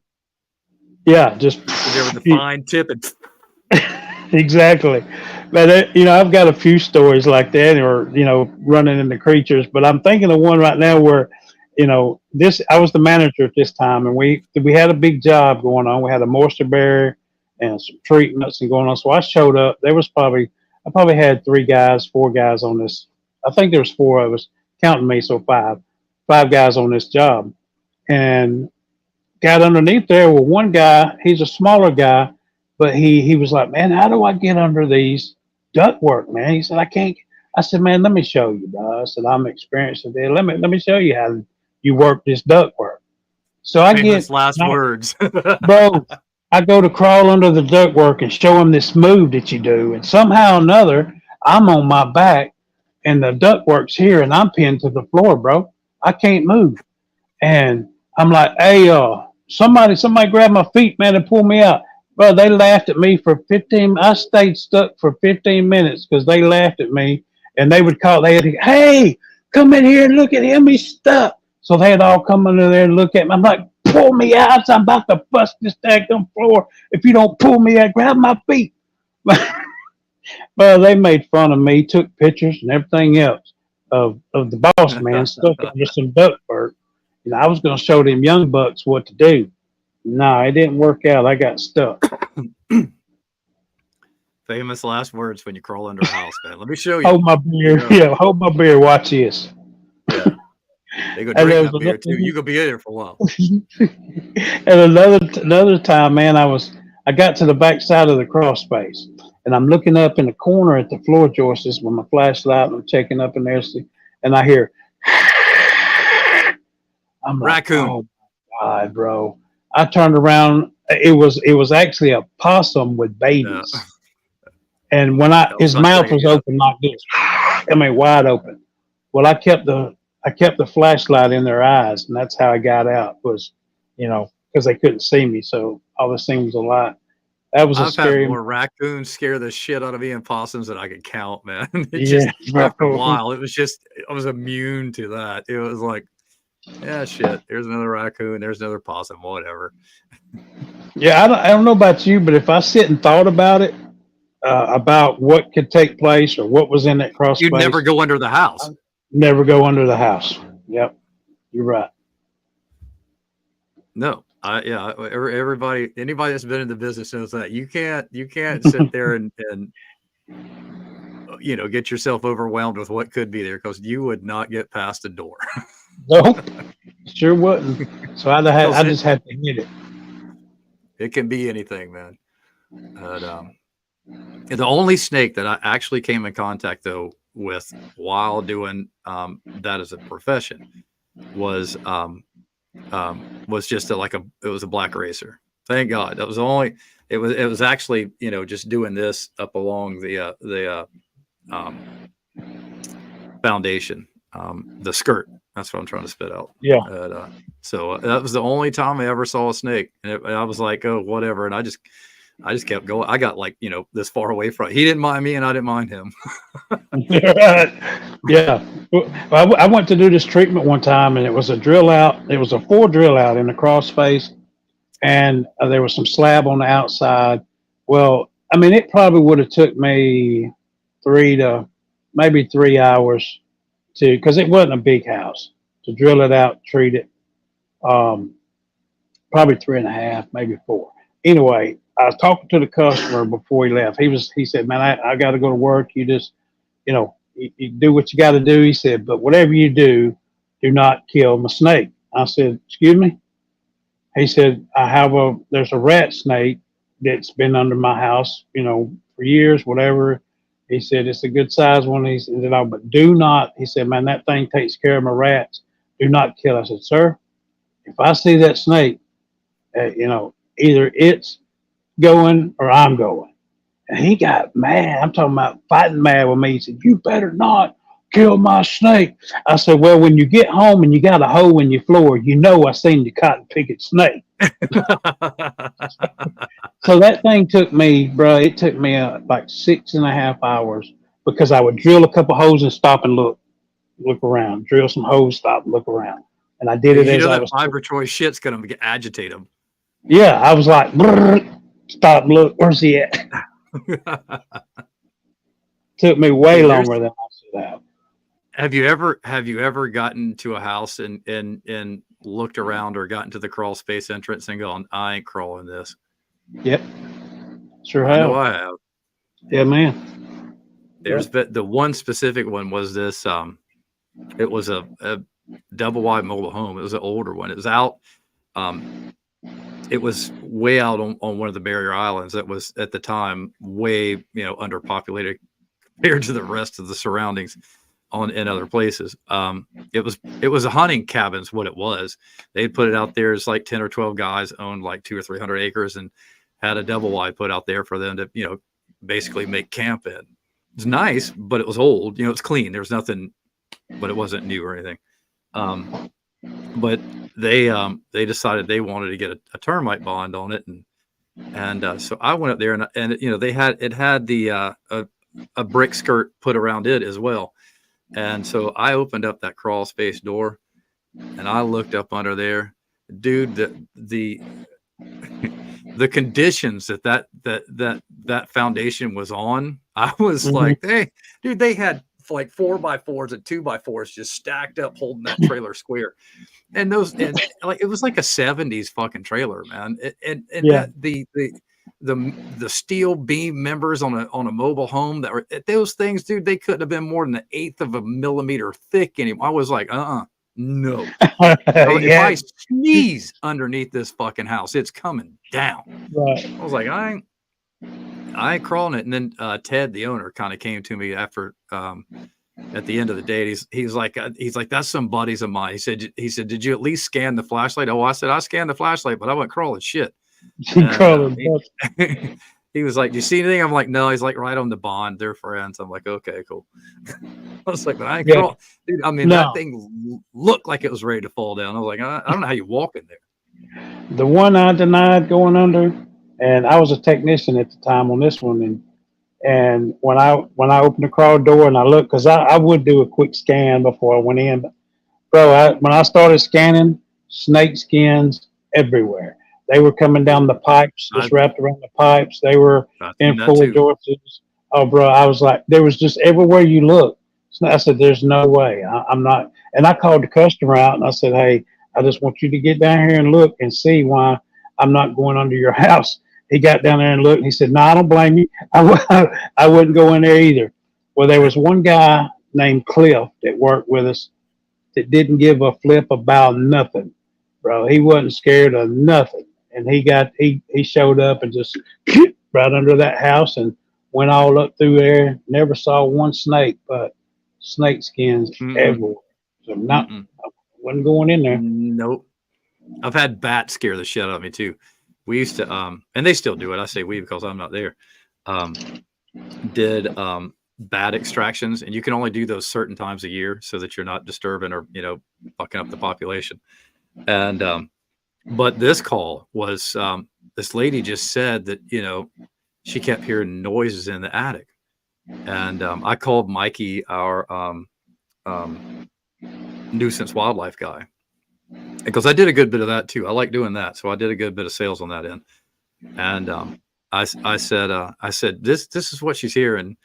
I said, what the hell do you think that is? And he was like, it's probably a raccoon or something. Sounds like it. I'm like, that's what I thought, because she said it sounded like taps on the ceiling, and I was like, it's probably or it could be a squirrel, And so that's what my mind went in there looking for, and it was a big ass attic, man. It was an old house.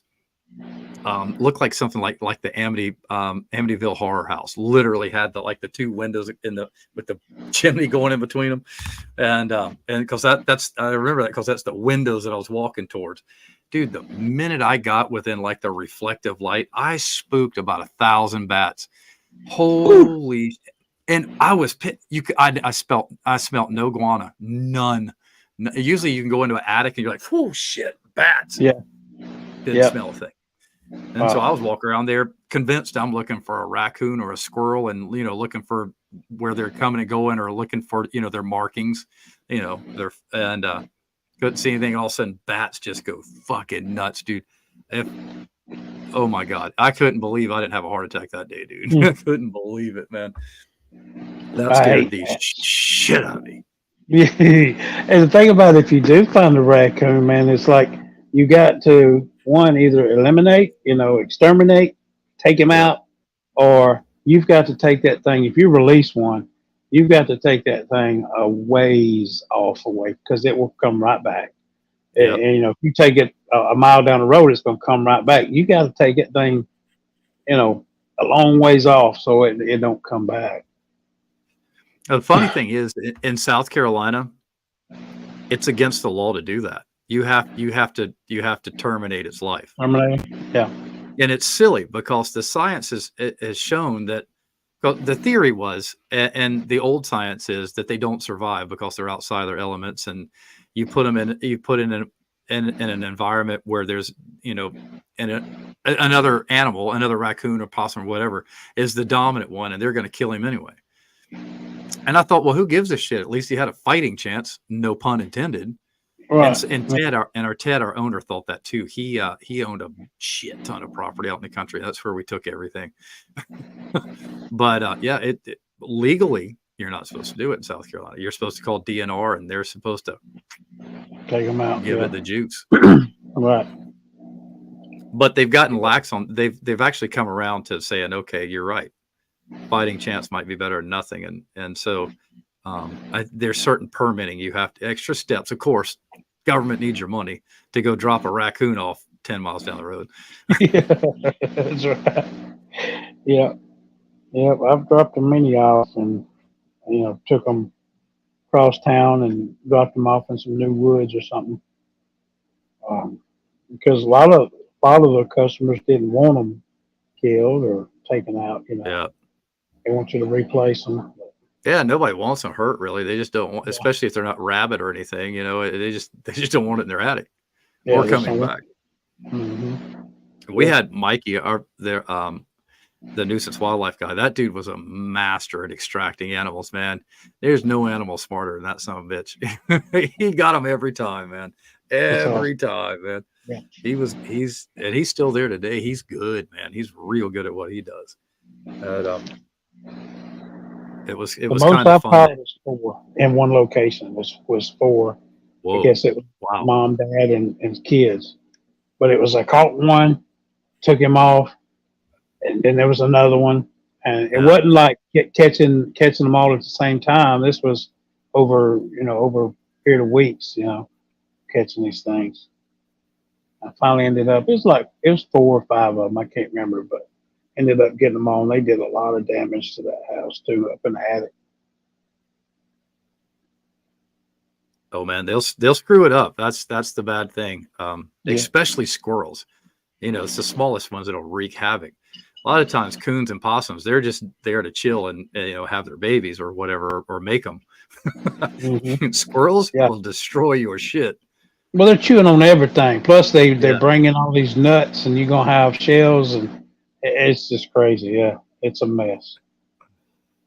and they're not as clean. Raccoons and possums are very clean. They won't shit around their own environment.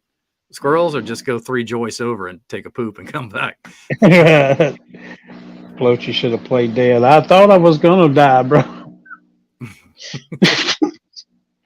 That ain't no joke. That's a fun industry, though, and circle it back around, man. I made a lot of friends there too. Actually, here's a really good tie-in, is that I think I've told some people here I got into it because after my wife passed away, a very close friend, Andy, who was managed that pest control company, asked me to come to work. He's like, dude, you know, get your mind off of things. He said, before you jump back into business and everything, I had the tour guide company, but that didn't require my attention at all for money to Right. keep coming in. And the nights I did work myself, it was a great distractor because I could get into character telling stories and I'd forget the world. But and he asked me for about 6 months, and finally I was like, shit on it, I'll go do this. If anything, it's something else. It's another notch I have on my belt, and I'll go do it myself. And Yeah. I did some of it, and so it was, but it was another good friend.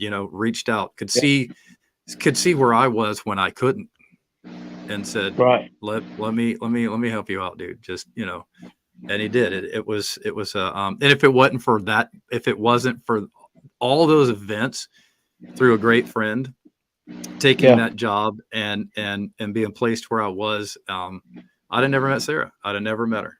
Right. Odds are, Wow. because Andy and I wouldn't have. We're close friends, And maybe we would have met at a party or something eventually at Andy's house, or maybe mine or hers, who knows? But the events as they happen, I wouldn't have met her. Yeah. That's friend. That's how I got in. It was a friend of mine. It was at the time where I was playing pool all the time and poker, and it was my gambling time. That's all I did. I didn't have a job. I just gambled, played pool, and cards. Well, and my oldest boy was born, and a good friend of mine worked for Cook's Pest Control, and he was like, hey man, got a son on the way. You're looking for something that you can get insurance and is for the family. He said I can get you on with Cooks, and I was like, cool, man. Pest control, yeah, I might try that. I was like, what is it to know about killing bugs or pest control? That's easy. So I got on with Cooks, man, and they sent me to school. And brother, I was like in a whole new world. It was like college, Yeah. bro. You know, Yeah. I'm like, oh my God, I did not realize there was this much. The science is crazy. Right. Yeah. Yeah. You got to know, not only do you got to know what type of bug it is, you got to know what type of chemical to use, what targets this pest, that pest. So, yeah. And why that bug showed up, how that bug showed up, how it's going to Exactly. go away, when it's going to go away, why it's going to go away. Right. It's termite is it. If you, dude, even if you have just a user license or you're sub licensed under the owner of the business or whatever, which a lot of technicians are. Yeah. I took the full test Mhm. because at the time I still have my pest control license. The only thing I had to do was go get that subcategory. Right. And so they paid for it. They're like, well, we're really not coming out much more than we were if we just sent you to, take the quizzes. So have at it. Yeah. And dude, that science is deep, and you have to constantly be on point. It's not like you're killing aphids off of a shrub, because you can go spray it with malathion or whatever, and it knocks them out. No big deal. No consequences if they're still there. You fuck up and don't kill the termites, Yeah. you're getting sued. Yeah. Yes, sir. Well, the company is, and you don't have a job anymore, and you'll never get a job in the industry again. Yeah. Yeah. Exactly. I had to break mine out sometime. I got them in there, my old ones in there somewhere, boxed up. My board care. I got all my papers on for board care, the Centricon. I had to pull them out and try to show them to you next time. Yeah, man, it was fun, man. It was a lot of fun being in that. Some good times, man. There's a lot of good times, good memories, and I've got some good friends from being in that industry, man. One guy that I actually trained uh, at Dexter, and he's one of my best friends, man. He actually went out on his own and owns his own business now. There's 4 guys, man, that I trained that are actually on their own pest control businesses right now. That's cool. And doing well, yeah. I don't know if I've ever told this story or not for lawn land people, and definitely brand new to anybody else. But that's pest control is actually what made me go back into business. The business was always there. I kept it active, and I did some small stuff. I had a few jobs I was subcontracting out, but to give you some pretext, is that the right word? But anyway, when she got sick, I shut it down, and didn't know what I wanted to do after she had passed, and so as I said, along come Andy and blah blah blah, and so after I was there for about 6 months, Ted, the owner, called me in his office one day. And let me tell you, nobody talks to Ted much. Because Virgil, if you're still in here, you'll completely get this. This is what we talk about to hustler versus entrepreneur. He's almost hands off with the business, and there's 20-25 employees total, including the office people and all that stuff. And but millions a year in revenue. Right. And anyway, he called me into his office, and Andy even laughed. He goes, "Boy," he said, "Ted wants to talk to you." He literally looked at me and said, "What in the fuck did you do?" I'm like, "I don't know, no clue."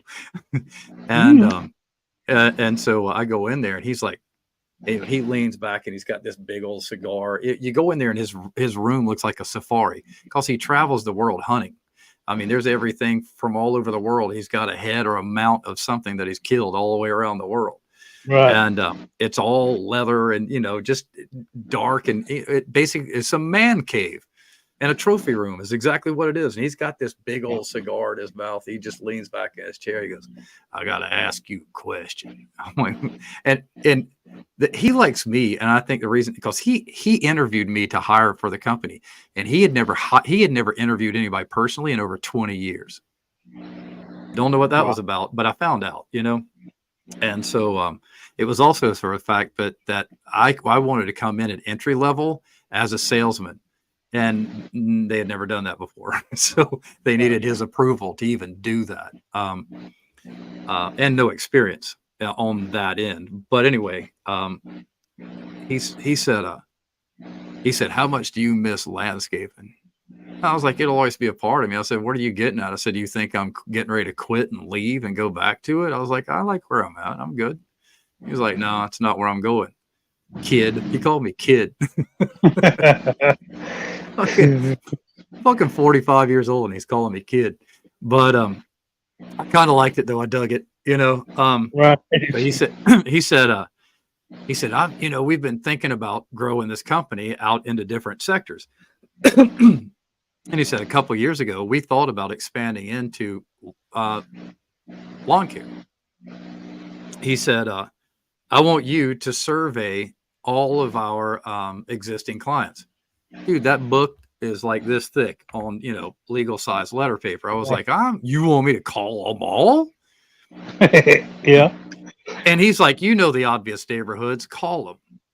I was like, "I ain't doing it for free, and I ain't doing it for clock time. I'm not taking that base pay." And he's like, "No," he said, I'll get you set up to where it's worth your while. And so he says, "If you feel better just knocking on the door, let me know." I was like, "I would rather." And he said, "Okay." So I started surveying all of their clients, asking if they would be receivable towards us taking over their lawn care. And almost everyone I contacted said yes. And because they'd been with that termite company his dad started it. So there were there's a couple generations deep, the mom, the grandmom, the, granddad, and cousins and aunts and uncles, they all tied together, have their termite and pest control stuff from Atlantic. And so after I spent like 4 weeks doing that shit, damn near a month, maybe a little more.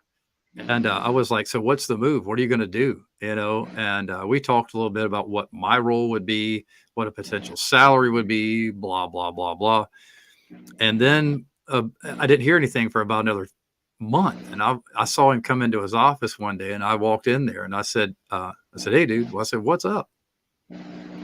And he said, "I don't know that we're going to do it." He's like, he said, "I really like it. I can see the money. I know where the money is, blah, blah, blah, blah, blah." He said, "But I think we're just going to hold off." He said, "And I got a nephew that just jumped into business." He said, "I may feed it to him.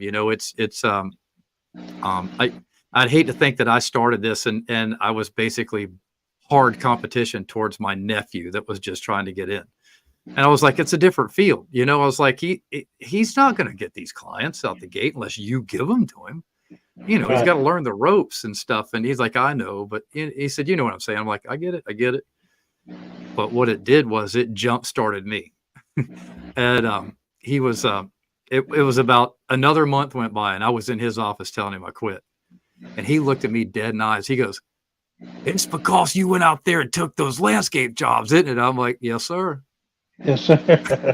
That's right. I was like, I was like, dude, I was like, because I was out there for, generating potential lawn care leads, landscaping, mulch. I didn't give a shit about the lawn care. I was like, "Y'all can run with that all you want. Whoever wants it, wants it." but I started knocking back on the door with anything that wasn't lawn care. Right. Then about 48 hours after I started that, I was like, "Hey, Ted," and so he was like, "God damn it! I knew this was going to happen." I'm like, "Were you blaming me?" And he's like, "No, I can only kick myself in the ass for this, but damn it, I knew this was going to happen." But the cool thing is they supply me with work, and we all get along fine. We all hang out and goof off whenever we see each other. But he was pissed at himself. He was like, Yeah. he's like, "I told Andy to do this on himself and then bring you into it if we decided to do it." Hey, he He's like, left that money on the table and lost dude, it. he's like, "That's why I hired you. You're not a dumbass." He's like, "And you've been in business for yourself since 1996. He said, "I saw this coming. It was all over the wall." What do you say? It was all over the, he said, what is it? It was all over the wall like cat diarrhea. That's what he said. Like cat diarrhea. Dang it, man. Yep. Well, I don't blame you for doing that. Shoot. Better No, opportunity. here I am. But again, it's something that, as aging goes on, if things, or I just get bored of something, that's another thing that I wouldn't mind doing. Should the right offer come, because it's things like that I don't mind, because it's like you're independent. It's like you're self-employed anyway. If they give you the proper rope to run for, Yeah. with, that's what I loved about it. It was endless money. The cap was on me. Yeah. And how much I could produce and sell in a day. Yeah. And there are days that I sat on my out shit. When I sold, $2,000, $3,000, $10,000 encapsulation jobs, I'm going to sit low for a few days because I just fucking raked into money. Right. Yeah. But Yep. it's Well, so that was me. Like at one point I was getting, had the salary pay for manager's pay, and I was also getting sales on selling termite jobs, pest control jobs, moisture barrier jobs, all that. And then if we, all my guys was tied up and I wanted to go out and I got that too. I got the money for treating the place. I was actually doing pretty well right there towards the end. Well, for a couple of years, I was really doing well there. And and then all that happened where he sold everything. So I held a lot of bitterness in my heart towards that guy for a long time, man, because it took a while for me to recover from that. From when, because like I say, the first year I lost $10,000, and dude, that's pissed me off to no end. Yeah, man. And then after that, it was just a while to where I was just jobless, didn't have a job. And then that's where lawn care and stuff started coming in, because I had to do something to, pay the bill. Right. So that's where lawn care started out. But man, it was some good money. And but like I say, man, the business is so, I don't know if it is there, but it's so cutthroat, man, because these bigger companies are taking so many accounts, because they're like, for instance, my renewal. And they become the Walmart. They start they start chopping the prices because it's all volume for them. Exactly. That's because just for instance, say my monthly pest control would be, at this time, was like $35 to $40. Our quarterly was anywhere from 65 to 85. That's on pest control. So Terminex, not Terminex. It was Terminex. They would, like, where ours would be 35 or 40, theirs would be 15 or 20. Mm-hmm. And I'm like, how is this company staying alive? Doing that. But they had the match. If they have 5,000 accounts and they're only making $2, right? Doesn't matter. So people was, going to them because, they're saving so much money, but yet, these companies, man, they do not use the correct uh, amount of chemicals. You No, they'll know, hire anything that's got a pulse. yeah, exactly. So it was just And hard to get back into the business, man, because nobody wanted to pay, bro. well, I know since this was 2000, late 2014 up into 2016. Back then, I would say your average termite, your Centricon was Hmm. probably on average 400, maybe a little bit bigger. Um, Yeah. and it's down to in the 200s now. Wow. That's Yeah, for retreatment or just or replacement, that's renewal. renewal. I mean, yeah, because we had a retreatment bond price, and then we had the replacement bond. So if you had Yeah, damage, replace it. So there was like maybe some of them were 125 at this time for like a retreatment, and then the replacement bonds came in at 350, 400, yeah. 450 a year. And that's well, So that's what when they renew, you replace, blah blah blah, inspection. Yeah, uh-huh. same thing. Yeah, Right. Yeah. annual Yep. inspection charges. Annual inspection. Right. Yep. And And uh, and a but lot of them didn't even know, yeah, bro, that they had. A lot of them did, and that when I took over Dexter, and a lot of people didn't even know that all they had was a retreatment bond. If they got termites and it ate up their floor, oh all we well, was liable to do, yeah, oh well, we retreat it, and do a treatment on it, and that's it. They thought this whole time they were had the replacement, so I would upgrade them, if I could. If it wasn't, it would depend on the situation. the Uh, liabilities at hand. exactly. We would, upgrade them to a replacement, and it would go from 125 a year to, three, 400. Yeah, So and that's why it was. There's so with the Formosans and the age of a lot of, I mean, 80% of the homes are historic homes. And yeah, you wouldn't find a house that didn't have prior damage, and that's why the rates were yeah, so high. And like exactly. I said, and now what, 7, 8 years later, they're half the price because of the volume The and the volume. Yeah. competition. Yep. Yeah, the competition is great. And for anybody that don't know, we talk about subterranean, and we're talking about the Formosan, which subterranean termites can do damage like nobody's business. But when you go to Formosan, you're looking at twice the damage, twice the speed, and that they can do the damage. So Formosan ain't no joke. And And there's really subterranean, no clue until you see them active. They could eat exactly. your whole fucking attic and you don't know it. You don't know it. But but subterranean, they're underground. Formosan can build theirs above ground. I mean, it will look like a big ant Yeah. bed or something like that. But who knows? A lot of people don't know the difference. They, oh, that's just an ant bed. No, that's Formosan that's done eat your roof off. Yeah. you know, And I've seen that. I've literally seen where you could tell that it was shingles holding up cardboard. right? And that's when you got to tent the place. You Yep. know, there's a pest control. Your bugs would dance away. Yeah, man. He'd be like the Pied Piper. You'd be out there like uh, Jeff that beard. You'd be out there like Jethro Tull. Shoot, I'll be going in there like, oh, y'all need your pest control gone? Drop the beat.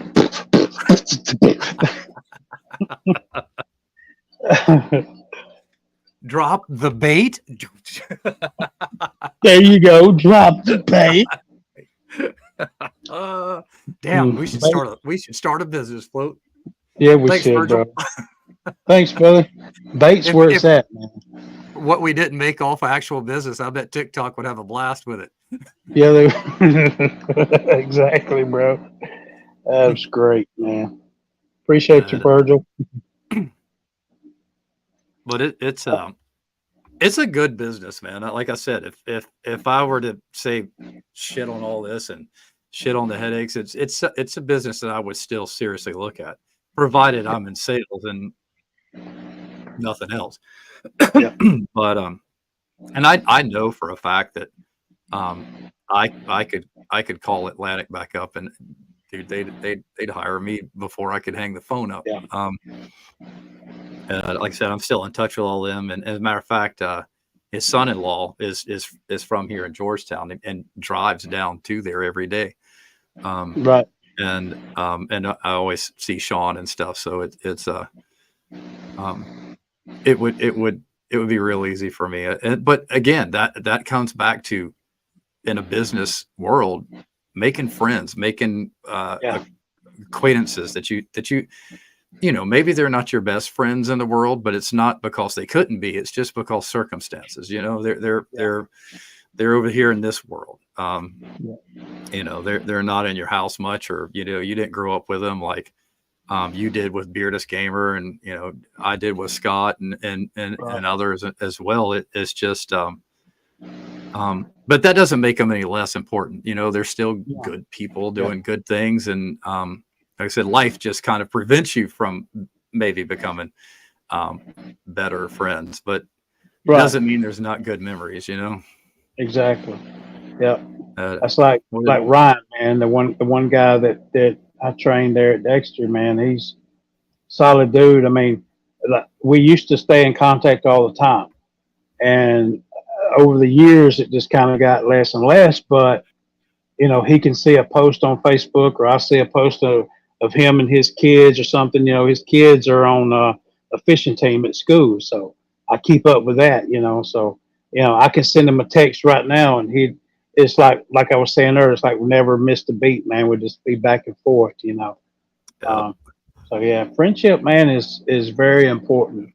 and it's about those common things, where like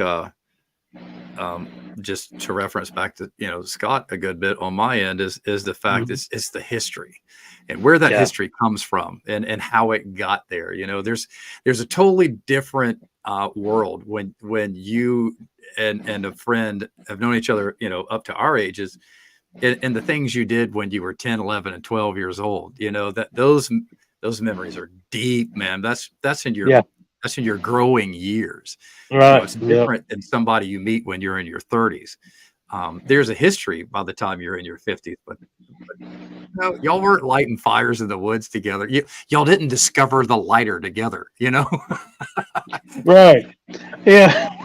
It's exactly. That dumb shit. It's the dumb shit it just makes you tighter than thieves, man. Exactly, man. Exactly. And if we can, man, encourage you tonight, if you're still in here watching, we got 6 people in here watching. I encourage you to, if there's that friend that you haven't spoke to in a long time, but y'all are very close, or I encourage you to reach out. Maybe not tonight; it's kind of late, but maybe tomorrow. Reach out and just maybe send a text or something, or an email, or however it is you contact your friends, and just let them know, hey, man, love you, man, thinking about you. Reach out to them, man. Sometimes that's needed. Needed to know that you're still loved or you're still buddies. So if I can encourage you to do that tomorrow, man, reach out to a friend and just say hello. And I would encourage it too. And I got something to say. Just Andrew, go listen to last week's. He was on here for about 4 hours. And, right. Yeah. but yeah, reach out to somebody. I know there's probably a few people I haven't checked in with recently that I need to check into, because I could there's been quite a few times that bad news circles back around to you. Somebody that you were close with, they're gone or they're on their way out, and you think, holy shit, dude, I was just thinking, blah blah blah, back during the holidays, I need to call that dude or that chick, and you didn't. Right. And that can be haunting. Yeah, it sure can. So I'm pretty good at making an effort towards that, but I do, we all get slack at it. It's That's the last thing you really want to hear is current news is bad news. Exactly. Yeah. And time's just going by so fast, Dirty. It's, and I get it, Dangerous. man. Yeah, dangerously. You're right. And this time, it's like you work during the day, and then when you get home, eat dinner, and kick back for a little bit. It's bedtime, and you have to do it all over again. But I think we all can take time and take a minute and reach out to somebody. So yeah, if anything come out of tonight's live, man, that's something I know Dirty and myself.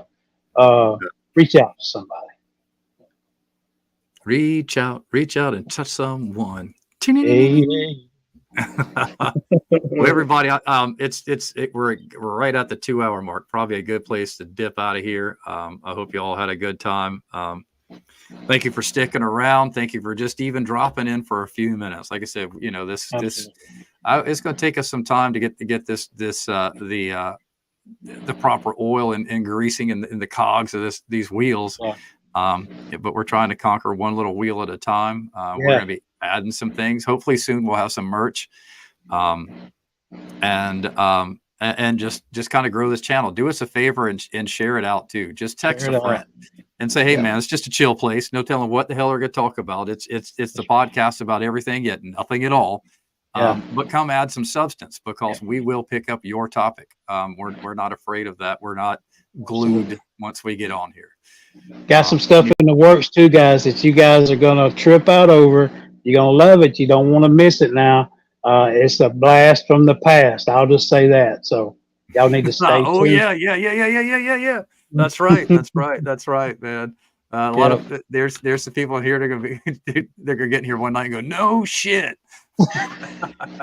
Exactly. So what a great night, Dirty. What a great night, man. I enjoyed it, man. This was and I can tell we're gelling a lot better too though, brother. It's coming along, man. So yeah, I enjoy it. Yeah, me too, man. Y'all have a good night and we'll see you real damn soon.